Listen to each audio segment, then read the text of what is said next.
Papa mummy के लिए best gift कारवा मिनी।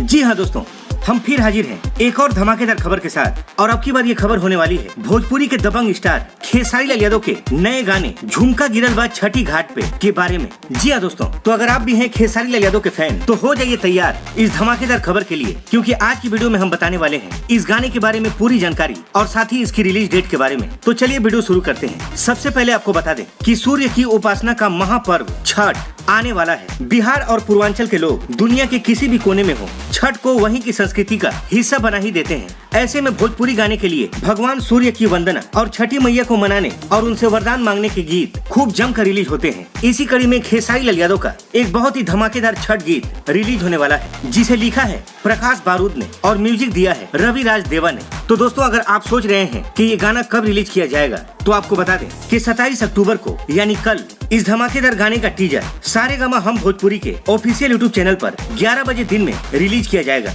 तो दोस्तों, हो जाइए तैयार, क्योंकि आ रहे हैं खेसारी लाल यादव एक बहुत ही धमाकेदार छठ गीत लेकर।